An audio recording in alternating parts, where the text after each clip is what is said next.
हमारा सब्जेक्ट है plant maintenance and material handling. हमने शुरू की हुई है यूनिट मेंटेनेंस। तो मेंटेनेंस के हम लास्ट लेक्चर में बात कर रहे थे टाइप्स ऑफ मेंटेनेंस के बारे में, जिसके अंदर आपको बताया कि 5 तरह की हमारी मेंटेनेंस होती है। सबसे पहले प्रिवेंटिव, कोरेक्टिव, ब्रेकडाउन, प्रेडिक्टिव और इमरजेंसी मेंटेनेंस। नेक्स्ट हमने बात की थी मेंटेनेंस ऑर्गेनाइजेशन के अंदर, जिसके अंदर आपको बताया था कि ये क्या होता है, एक ग्रुपिंग, या फिर हम ग्रुपिंग बोल सकते हैं कि एक तरह से ग्रुप है किस चीजों का, जो भी हमारे पर्सनल हमारे क्या रहेंगे, जो भी मेंटेनेंस पर्सनल्स रहेंगे उनका एक ग्रुप, जो जिनके बीच में क्या है, इंटर देयर रिलेशनशिप, यानी कि इंटर रिलेशनशिप्स एंड लिंकिंग है, तो वो हमारे लिए कौन से होते हैं, मेंटेनेंस ऑर्गेनाइजेशन। यहाँ पे हम बात करेंगे टाइप्स ऑफ मेंटेनेंस ऑर्गेनाइजेशन के बारे में कि कौन कौन से मेंटेनेंस ऑर्गेनाइजेशंस होते हैं हमारी इंडस्ट्री के अंदर। तो सबसे पहले हमारे लिए रहेगा वो होगा line and staff organisation. First point जो हमारा रहेगा वो कौन सा होगा, लाइन एंड स्टाफ। फर्स्ट होगा line and staff organisation. First हमारा कौन सा रहेगा, line and staff organisation. Second अगर पॉइंट की बात करें तो सेकंड हमारे लिए रहेगा फंक्शनल ऑर्गेनाइजेशन। सेकंड होगा functional organisation. Functional organisation. Next हम बात करते हैं थर्ड पॉइंट की। तो थर्ड जो हमारा ऑर्गेनाइजेशनल होगा वो होगा centralised organisation.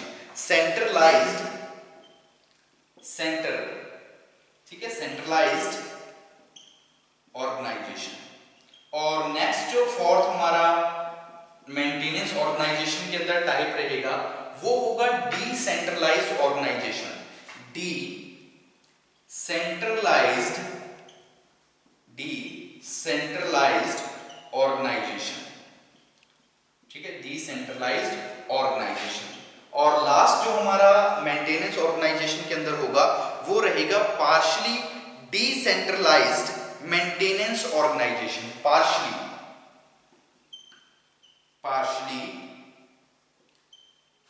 Decentralised maintenance organisation. Maintenance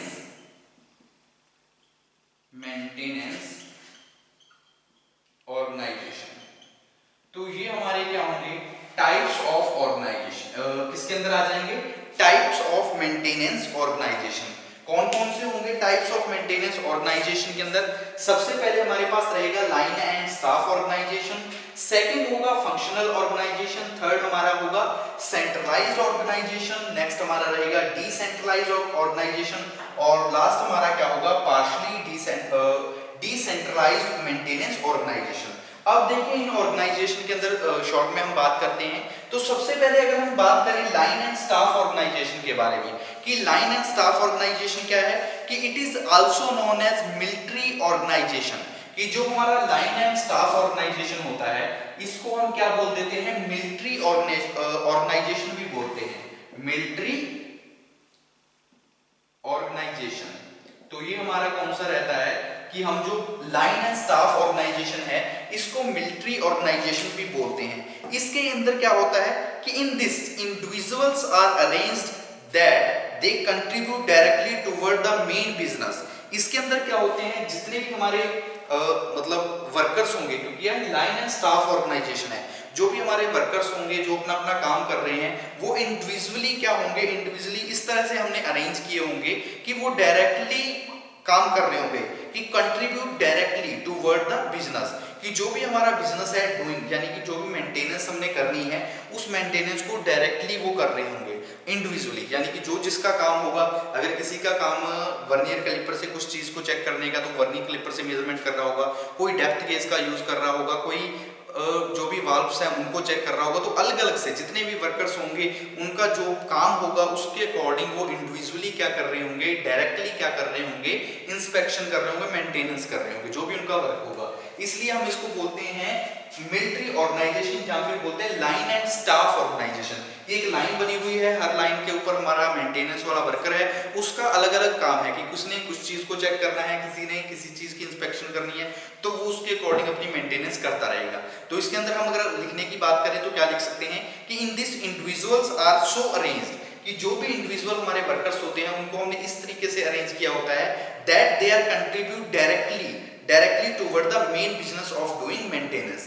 यानी कि जो भी हमारा मेन बिजनेस है, जो भी हमारी मेन प्रोडक्ट्स हैं, उस प्रोडक्ट के ऊपर मेंटेनेंस करनी है तो इंडिविजुअल इस तरह से अरेंज किए जाते हैं कि वो डायरेक्टली काम कर सकते हैं, डायरेक्टली अपने ऑपरेशंस को, अपने काम को डन कर सकते हैं हमारे किसी भी जॉब के ऊपर। नेक्स्ट हम बात करते हैं तो नेक्स्ट हमारी कौन सी है, फंक्शनल ऑर्गेनाइजेशन। फंक्शनल ऑर्गेनाइजेशन मतलब कि in this the arrangement is made not by the level organisation. ठीक है, इसके अंदर मतलब अगर हम बात करें कि जो भी हमारा क्या बोल सकते हैं कि काम रहेगा, जो भी हमारे वर्कर्स हैं या फिर जो भी हमारे पर्सनल्स हैं, मेंटेनेंस पर्सनल्स हैं, उनको हमने डायरेक्ट तरीके से अरेंज नहीं किया होगा, ना तो हमने उसको मे नॉट बी एबल यानी कि अरेंज इन, ना तो किसी लेवल के अंदर अरेंज किया होगा, ना ही उनकी कोई डेजिग्नेशन होगी कि ये सुपरवाइजर है, सुपरिटेंडेंट है, जब हमने डेजिग्नेशन दी होगी। But they are type of function of perform, but कुछ टाइप्स ऑफ फंक्शंस होंगे जो वो परफॉर्म कर रहे होंगे। कि किसी ने अगर जैसे अगर प्रोडक्शन की बात करें कि जिसको टर्निंग का ऑपरेशन दिया होगा तो वो टर्निंग के ऑपरेशंस को परफॉर्म कर रहे होंगे, मिलिंग वाले मिलिंग ऑपरेशंस को परफॉर्म कर रहे होंगे। इसी के अंदर अगर किसी को हमने डेप्थ चेक करने का काम दिया है तो वो डेप्थ चेक कर रहा होगा डेप्थ गेज की सहायता से, कोई हाइट गेज की सहायता से हाइट चेक कर रहा होगा, कोई लेंथ चेक कर रहा होगा। तो मतलब कि हमने डेजिग्नेशन या लेवल प्रोवाइड नहीं किए, लेकिन हमने क्या किया हुआ है, द टाइप ऑफ फंक्शन, कि फंक्शन के टाइप से दे परफॉर्म, वो अपने फंक्शंस के हिसाब से परफॉर्म कर रहे हैं काम को। सच ऑर्गेनाइजेशन इज नॉट इंडिविजुअल, इनके अंदर इंडिविजुअल नहीं होती, but based on functional area, shops and section. हमने सेक्शंस के अंदर इन शॉप्स को बांट, मतलब इन जो भी ऑर्गेनाइजेशंस होती है मेंटेनेंस की, उसको शॉप्स के अंदर बांट देते हैं कि ये हमारी लेथ की इंस्पेक्शन होगी, शॉप होगी या सेक्शन हो गया, टर्निंग का सेक्शन हो गया, शेपिंग का सेक्शन हो गया, मतलब अलग अलग हमने क्या करना, सेक्शन वाइज उनको बांट देंगे। तो वो हमारी होती है फंक्शनल ऑर्गेनाइजेशन, यानी कि जिसके अंदर काफी सारे फंक्शंस एक ही एरिया पे, एक ही शॉप के अंदर, एक ही सेक्शन के अंदर हम परफॉर्म करवा रहे हैं, तो वो हमारे लिए कौन सी होती है, functional organisation.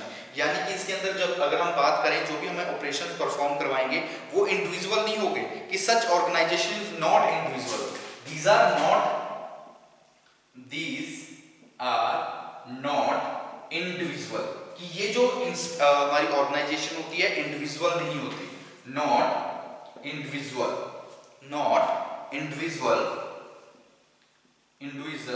but based on, किस पे बेस्ड होती है, but based on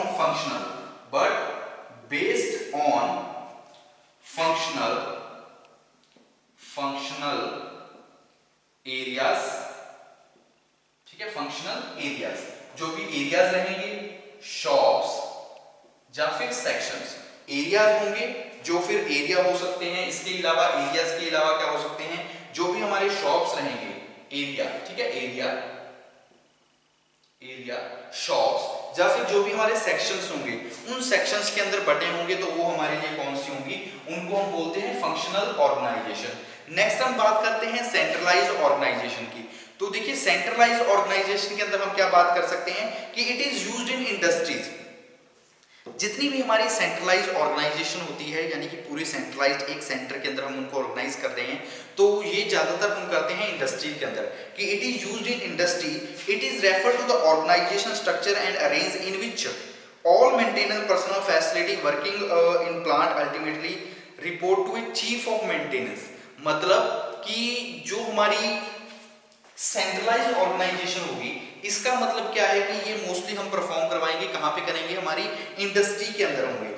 इनके अंदर क्या होगा कि ऑर्गेनाइजेशन स्ट्रक्चर कुछ इस तरह से बना होगा कि जो भी वर्कर, एक सेंट्रलाइज हमारा चीफ मैनेजर होगा, या फिर हम बोल सकते हैं चीफ ऑफ मेंटेनेंस। हमारा ये क्या है, मान लीजिए चीफ ऑफ मेंटेनेंस है, हमने अलग अलग डिपार्टमेंट्स के अंदर, अलग अलग हमारी शॉप्स के अंदर मेंटेनेंस चल रही है, तो वो मेंटेनेंस करेंगे। मेंटेनेंस करने के बाद जो भी डाटा आएगा, वो डाटा कहाँ पे प्रोवाइड करवाएंगे, जो हमारा चीफ मेंटेनेंस होगा, उस चीफ मेंटेनेंस को वो क्या करेंगे, रिपोर्ट करेंगे। यानी कि मेंटेनेंस करने के बाद अलग अलग शॉप्स के अंदर, अलग अलग डिपार्टमेंट्स के अंदर वो मेंटेनेंस करेंगे। मेंटेनेंस करने के बाद जो भी रिपोर्ट आएगी, वो रिपोर्ट किसको देंगे, जो चीफ ऑफ मेंटेनेंस होगा, उस चीफ ऑफ मेंटेनेंस को वो रिपोर्ट प्रोवाइड करवाएंगे। तो वो हमारे लिए एक तरह से उसको बोल देते हैं सेंट्रलाइज्ड मेंटेनेंस, यानी कि एक सेंटर के अंदर एक हमारा जो मेन है, वो सारी मेंटेनेंस को क्या कर रहा है, कवर कर रहा है। वो मेंटेनेंस को क्या कर रहा है, कवर कर रहा है। कि जो भी हमने वर्कर्स रखे हुए हैं वो सारे वर्कर्स मेंटेनेंस करेंगे।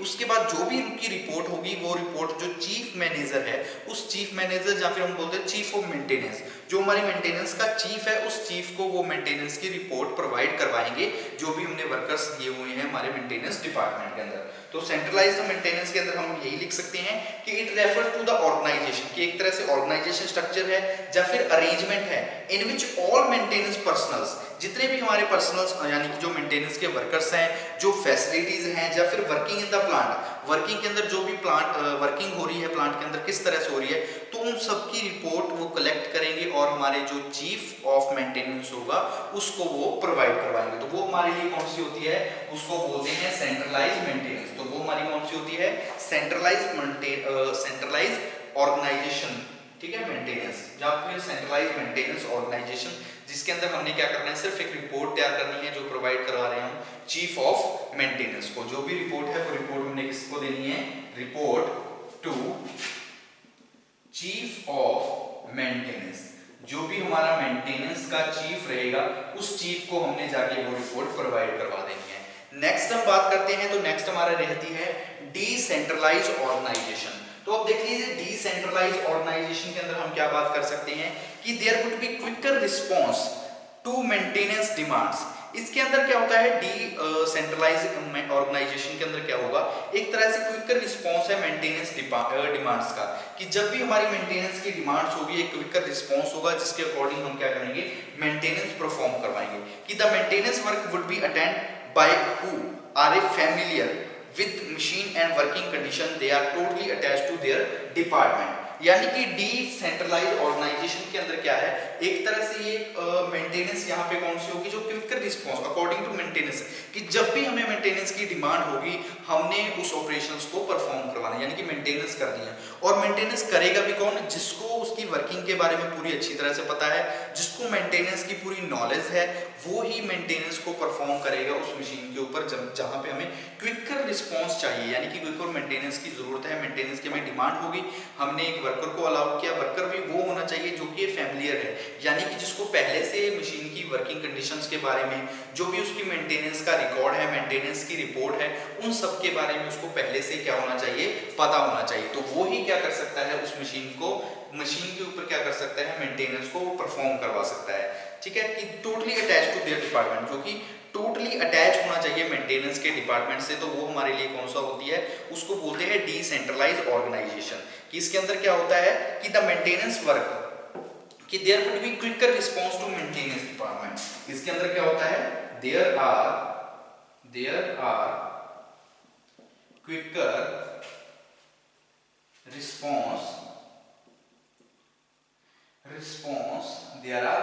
रिस्पांस टू मेंटेनेंस डिमांड्स, कि जितनी जैसे मेंटेनेंस की डिमांड होगी उसके अकॉर्डिंग डिमांड्स, जैसे हमारी क्या होंगी, जो भी डिमांड्स होंगी उन डिमांड्स के अकॉर्डिंग क्विकर रिस्पांस करना। वो रिस्पांस कौन करेगा, वो हमारे कर रहे होंगे जो भी फैमिलियर एक वर्कर है जो हमने अलाउड किया है, जो कि familiar with machine and working condition, जिसको जो कि वर्किंग कंडीशंस के वर्किंग हमारी जिस प्रकार से मशीनरी की वर्किंग है उससे वो पूरी तरह से अवगत होना चाहिए, यानी कि उसको पूरी तरह से उसकी नॉलेज होनी चाहिए। They are totally attach to their department, और वो पूरी तरह से उसी डिपार्टमेंट से अटैच होना चाहिए, यानी कि जो मेंटेनेंस डिपार्टमेंट है तो मेंटेनेंस डिपार्टमेंट से ही वो अटैच होना चाहिए। ऐसा नहीं कि हम किसी और डिपार्टमेंट से, प्रोडक्शन शॉप का है तो वो हम मेंटेनेंस ऑर्गेनाइजेशन के अंदर उसको लगा देंगे डिसेंट्रलाइजेशन ऑर्गेनाइजेशन के अंदर। लास्ट हम बात करते हैं, तो लास्ट हमारी है पार्शियली डिसेंट्रलाइज्ड मेंटेनेंस ऑर्गेनाइजेशन। तो अब देखिए ये क्या होती है कि in this running maintenance of the equipment is day to day attention who are responsible to production superintendent, यानी कि जो हमारी पार्शियली डिसेंट्रलाइज्ड मेंटेनेंस ऑर्गेनाइजेशन है, अगर इसके अंदर किसी भी प्रकार की कोई मशीनरी के अंदर खराबी आती है, कोई भी प्रॉब्लम आती है, तो उसके लिए जो रिस्पांसिबल होगा वो होगा प्रोडक्शन का सुपरिटेंडेंट। क्योंकि जो हमारी पार्शियली डिसेंट्रलाइज्ड मेंटेनेंस ऑर्गेनाइजेशन है इसके अंदर क्या होगा कि रोजाना डे टू डे हमारी क्या होगी, मेंटेनेंस होगी। जितनी भी हमारी मशीनें होगी हम रेगुलरली उनको क्या करेंगे, चेक करेंगे, कंटिन्यूसली उनको क्या करेंगे, मेंटेन करेंगे। लेकिन अगर हम मेंटेन नहीं कर पा रहे, कोई भी प्रॉब्लम आ रही है, तो उसके लिए जिम्मेदार कौन होगा, वो होगा हमारा जो मेंटेनेंस, वो जो कौन रहेगा, प्रोडक्शन सुपरिटेंडेंट रहेगा। कि in this running maintenance of the equipment is day to day attention, यानी कि इसके अंदर जो भी रनिंग मेंटेनेंस है वो क्या होगी, day to day attention. Running maintenance कि जो भी रनिंग मेंटेनेंस है, running maintenance of the equipment, running maintenance of the equipment is to day attention, is day to day attention कि वो एक तरह से क्या है, हमारी डे टू डे अटेंशन है। लेकिन अगर हम डे टू डे अटेंशन नहीं कर रहे, who are responsible to the production, मतलब सुपरिटेंडेंट की अगर नहीं हो रही तो उसके लिए जो रिस्पॉन्सिबल होगा, वो रिस्पॉन्सिबल कौन होगा, वो रिस्पॉन्सिबल होगा जो भी हमारे प्रोडक्शन का सुपरिटेंडेंट होगा। तो टाइप ऑफ मेंटेनेंस ऑर्गेनाइजेशन के अंदर देखिए हमने क्या बात की कि हमारे जो टाइप्स ऑफ मेंटेनेंस के अंदर रहेंगे 5 तरह के हमारे क्या है, ऑर्गेनाइजेशंस हैं। सबसे पहले line and staff organisation, functional organisation, centralised organisation, decentralised और पार्शियली डिसेंट्रलाइज्ड मेंटेनेंस ऑर्गेनाइजेशन। कि जो सबसे पहले हमने बात की first line and staff organisation के बारे में, तो वो हमारे लिए क्या है, लाइन एंड स्टाफ ऑर्गेनाइजेशन मतलब क्या है, एक तरह से मिलिट्री ऑर्गेनाइजेशन है। इसके अंदर क्या होगा, इंडिविजुअल को हमने कुछ इस तरह से अरेंज किया होगा कि वो डायरेक्टली कंट्रीब्यूट कर रहे होंगे हमारी मेंटेनेंस के अंदर। जो भी हमारी बिजनेस है या फिर जो हमारा प्रोडक्ट्स है, आइटम है, इक्विपमेंट्स हैं, उनकी मेंटेनेंस में वो डायरेक्टली कंट्रीब्यूट कर रहे हैं इंडिविजुअली, तो वो हमारे लिए होती है line and staff organisation, military organisation भी हमको बोलते हैं।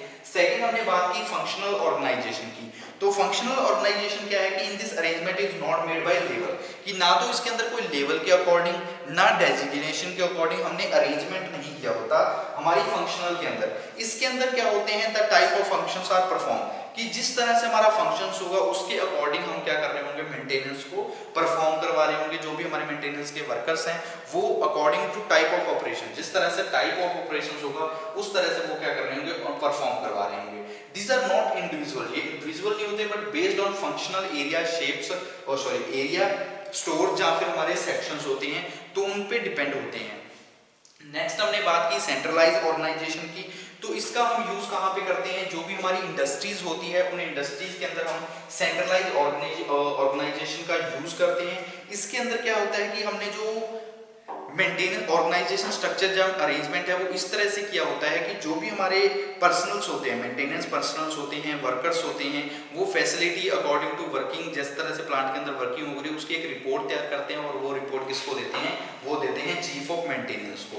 नेक्स्ट हमने बात की है डिसेंट्रलाइज्ड ऑर्गेनाइजेशन के अंदर।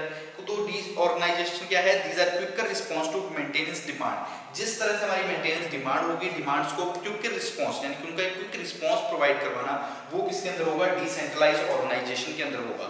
इसके अंदर क्या है कि जो भी रिस्पॉन्स कर रहे हैं या फिर मेंटेनेंस करने का काम करेगा तो वो जो वर्कर होगा एक फैमिलियर होगा जिसको पूरी नॉलेज होगी वर्किंग कंडीशन के बारे में, हमारी वर्किंग मशीन के बारे में और किस तरह से हमने मेंटेनेंस फर्दर पहले की हुई है उस मेंटेनेंस की भी उसको क्या होनी चाहिए, पूरी नॉलेज होनी चाहिए। इसके अलावा पार्शियली डिसेंट्रलाइज्ड ऑर्गेनाइजेशन मेंटेनेंस के अंदर हमने क्या बात की कि ये भी हमारी क्या एक तरह से मेंटेनेंस है जिसके अंदर running maintenance of the equipment, day to day attention. जो भी हमारी रनिंग मेंटेनेंस है, जब हमारा कोई मशीनरी चल रहा है तो डे टू डे हमने क्या करनी है, उसको अटेंशन देनी है, उसकी मेंटेनेंस करनी है। अगर वो नहीं कर पा रहे तो उसके लिए रिस्पॉन्सिबल कौन होगा, जो हमारा प्रोडक्शन सुपरिटेंडेंट होगा वो क्या रहेगा, रिस्पॉन्सिबल होगा हमारी किसके लिए, अगर कोई भी प्रॉब्लम आती है। तो ये हमारा क्या था topic, types of maintenance organisation, types of maintenance organisation. Next हम बात करते हैं, तो नेक्स्ट जो हमारा टॉपिक रहेगा वो क्या है, कंप्यूटराइजेशन ऑफ मेंटेनेंस, कि कंप्यूटर की सहायता से हम किस तरह से मेंटेनेंस को परफॉर्म करवाते हैं, मेंटेनेंस को हम किस तरह से रखते हैं according to computerisation.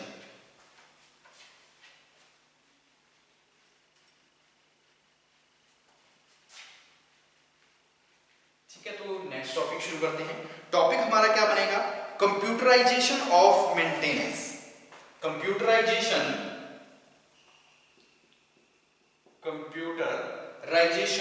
Of maintenance, computerisation of maintenance, computerisation of maintenance, कि कंप्यूटर के अंदर हम किस तरह से मेंटेन रह रहे हैं। तो देखिए, the large number of manual performs, जो भी परफॉर्मेंस होते हैं कैन बी एलिमिनेटेड, कि अगर हम कंप्यूटर का यूज कर रहे हैं मेंटेनेंस के लिए, क्योंकि हमने क्या करना है, क्योंकि हमारे पास मेंटेनेंस, हमने अलग अलग, हमारे पास शॉप्स होंगी, अलग अलग सेक्शंस होंगे, अलग अलग डिपार्टमेंट्स होंगे, अलग अलग डिपार्टमेंट्स के अंदर अलग अलग हमारी मशीनरी होगी, अलग अलग मशीनरी पे अलग अलग हमारे ऑपरेशंस होंगे जो मेंटेनेंस के हमने परफॉर्म करवाए, जब हमने मेंटेनेंस किया है। तो उस दौरान हमारे पास काफ़ी सारा डाटा कलेक्ट हो जाता है, हमारे पास क्या आता है, काफ़ी सारा डाटा आ जाता है, और उस डाटे को मैनुअली किसी शीट पे लिखना, मैनुअली तैयार करना, वो क्या होता है, काफ़ी मुश्किल होता है। तो इसलिए हम कंप्यूटर का यूज़ करते हैं, किस लिए, कंप्यूटराइजेशन ऑफ मेंटेनेंस, की जो भी मेंटेनेंस है उस मेंटेनेंस के डाटा को कंप्यूटराइज्ड करने के लिए हम यूज़ कर लेते हैं कंप्यूटर का। तो वही चीज़ यहाँ पे बात कर रहे हैं कि the large number of manual performs, जितने भी मैनुअल परफॉर्म्स होते हैं, कैन बी एलिमिनेटेड। हम क्या करते हैं, इसके अंदर जो भी हमारे मैनुअल परफॉर्म्स होते हैं, जो भी मैनुअल हम काम कर रहे हैं मेंटेनेंस के, उन सबको हम क्या कर देते हैं, एलिमिनेट कर देते हैं, and total data can B store and save taking a small space in the computer. एक स्मॉल स्पेस कंप्यूटर होगा, उस स्पेस के अंदर हम क्या कर देंगे, हमारा जो भी डाटा होगा उस डाटे को हम क्या करेंगे, स्टोर करेंगे। कि हम लिख सकते हैं कि total data in this, total data in this, total data in this total data can be stored, can be in this total data can be stored, in this total data can be stored and safely, can be stored and safely in small space, in small space of computer। कि जो हमारा computer के अंदर छोटा space होगा, एक small space होगा, उस स्पेस के अंदर, small space in computer, in computer, कि कंप्यूटर के अंदर हम क्या कर देंगे, स्मॉल स्पेस के अंदर क्या कर देंगे, कि जो भी हमारा रहेगा, क्या रहेगा, कि जो भी हमारा क्या है, डाटा है, उस डाटे को हम वहां पे क्या कर देंगे, कलेक्ट करने का काम करेंगे। जो भी डाटा होगा उस डाटे को इकट्ठा करने का हम काम कहां पे करेंगे, जो स्मॉल स्पेस होगा हमारे इसके अंदर, कंप्यूटर के अंदर। इसके अलावा हम क्या कर सकते हैं कि the total data can be duplicated easily and stored separately on floppies और सीडीज। जो भी हमारा डाटा होगा उस डाटे को हम क्या कर सकते हैं, आसानी के साथ स्टोर कर सकते हैं किसी भी जगह पे। अगर हम ट्रांसफर करना चाहते हैं सीडी के अंदर या फ्लॉपीज के अंदर, तो आसानी से हम क्या कर सकते हैं, उस डाटे को स्टोर भी कर सकते हैं और ट्रांसफर भी कर सकते हैं सीडीज के अंदर या फिर फ्लॉपीज के अंदर। तो हम क्या लिख सकते हैं कि the total data can also be, the total data, the total data can B, the total data can be transferred, the total data can be transferred easily in floppies और CD। जितनी भी हमारी फ्लॉपीज हैं या फिर CDs हैं, इन floppies and CD, जो भी हमारे सीडी ड्राइव्स हैं या फिर फ्लॉपीज हैं, उनके अंदर हम आसानी के साथ क्या कर सकते हैं, जो भी हमारा डाटा है उस डाटे को कंप्यूटर की सहायता से आसानी से हम क्या कर सकते हैं, ट्रांसफर कर सकते हैं एक स्थान से, मतलब एक जगह से दूसरी जगह पे। फ्लॉपीज के अंदर, सीडी ड्राइव के अंदर हम क्या कर सकते हैं, ट्रांसफर कर सकते हैं। सीडी ड्राइव हो गया, floppy, CD drive and hard disk etcetera. और हार्ड डिस्क के अंदर भी हम क्या कर सकते हैं, आसानी के साथ ट्रांसफर कर सकते हैं हमारा जो भी डाटा रहेगा। इसके अलावा हम क्या बात कर सकते हैं कि in this computerised system can be developed so that data and information can be shared by different departments regularly for decision making. कि जो भी हमारा डाटा है, जो हमने मेंटेनेंस से रिलेटेड हमने क्या किया है, तैयार किया हुआ है, उस डाटे को आसानी से हम किसी दूसरे डिपार्टमेंट्स के साथ आसानी से क्या कर सकते हैं, शेयर कर सकते हैं। कि डाटा कैन बी, कि जो भी हमारा डाटा है, डाटा और इंफॉर्मेशन, डाटा और इंफॉर्मेशन, डाटा और information can B shared to other departments, to other departments। जितने भी हमारे अदर डिपार्टमेंट्स हैं, उन डिपार्टमेंट्स को हम डाटा होगा जो हमारा या फिर हमारी इंफॉर्मेशन होगी, उस इंफॉर्मेशन को हम क्या कर सकते हैं, शेयर कर सकते हैं। कि डाटा और information can be share to other departments to taking decision. कि अगर हमने कोई भी डिसीजन लेना है, उस डिसीजन को लेने के लिए हम क्या कर सकते हैं, जो भी इंफॉर्मेशन है वो हम दूसरे डिपार्टमेंट्स को क्या कर सकते हैं, प्रोवाइड करवा सकते हैं। तो तो देखिए कंप्यूटराइजेशन ऑफ मेंटेनेंस के अंदर हमने क्या बात की कि इन दिस कंप्यूटराइजेशन सिस्टम क्या है कि यहाँ पे हम क्या करते हैं कि जो भी हमारे मैनुअल्स डाटा है, जो हम मैनुअली परफॉर्म कर रहे हैं, मैनुअली परफॉर्म में हैं, उन सबको हम एलिमिनेट कर देंगे और उसकी जगह पे कंप्यूटर का यूज करेंगे। जो भी हमारा डाटा होगा मेंटेनेंस से रिलेटेड, उस डाटे को हमने क्या करना है, कंप्यूटर के अंदर एक स्मॉल स्पेस के अंदर स्टोर कर देना है। हमारा स्टोर हो गया, तो स्टोर होने के बाद हम क्या कर सकते हैं, उस डाटे को ईजिली एक जगह से दूसरी जगह पे हम आसानी से ट्रांसफर कर सकते हैं, क्योंकि हमारा जो मेंटेनेंस का डाटा था वो डाटा क्या आ चुका है, अब एक हमारा जो स्पेस बना हुआ है कंप्यूटर के अंदर, जो हमने स्पेस है कंप्यूटर के अंदर हमने स्टोर कर दिया। तो अब वो उस डाटे को हम इजीली क्या कर सकते हैं, डुप्लीकेटिंग कर सकते हैं, या फिर अगर हम ट्रांसफर करने की बात करें तो आसानी से हम फ्लॉपीज के अंदर, सीडी के अंदर, हार्ड डिस्क के अंदर उनको ट्रांसफर कर सकते हैं। इसी तरह अगर हमारा जो डाटा और इंफॉर्मेशन है मेंटेनेंस से रिलेटेड, उनको हम अदर जो हमारे डिफरेंट सेक्शंस हैं, डिफरेंट हमारे क्या हैं डिपार्टमेंट्स हैं, उन डिपार्टमेंट्स को हम सेंड कर सकते हैं, शेयर कर सकते हैं, ताकि कोई भी फर्दर जो डिसीजन लेना है उस डिसीजन को हम ले सके अकॉर्डिंग टू हमारे डाटा और इंफॉर्मेशन जो हमने मेंटेनेंस का प्रोवाइड करवाया है। तो ये हमारा क्या होगा, कंप्यूटराइजेशन ऑफ मेंटेनेंस। तो आज के लेक्चर के लिए इतना काफी। आज के लेक्चर में हमने बात की है टाइप्स ऑफ मेंटेनेंस ऑर्गेनाइजेशन के अंदर, जिसके अंदर आपको बताया कि 5 तरह के हमारे मेंटेनेंस ऑर्गेनाइजेशन रहेंगे। कौन कौन से, line and staff, functional organisation, centralised organisation, decentralised organisation और होगा partially decentralised maintenance organisation. Next हमने बात की हमारे कंप्यूटराइजेशन ऑफ मेंटेनेंस की, जिसके अंदर आपको बताया कि हम मैनुअली जो भी हम परफॉर्म में तैयार कर रहे हैं तो उसकी बजाय हम क्या करेंगे, कंप्यूटर का यूज करेंगे।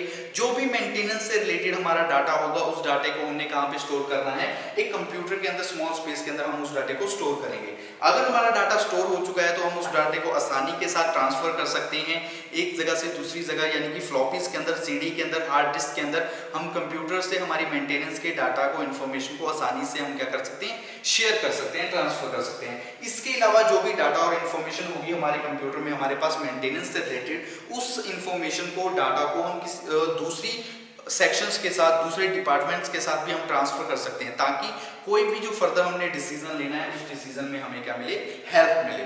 तो आज के लिए इतना काफी। नेक्स्ट लेक्चर में हम बात करेंगे, आगे हम बात करेंगे कि जो हमारे आईएसओ स्टैंडर्ड्स हैं या फिर मशीन हिस्ट्री कार्ड्स क्या होती है, advantage of machine history card है, तो इनके बारे में हम बात करेंगे हमारे नेक्स्ट लेक्चर में।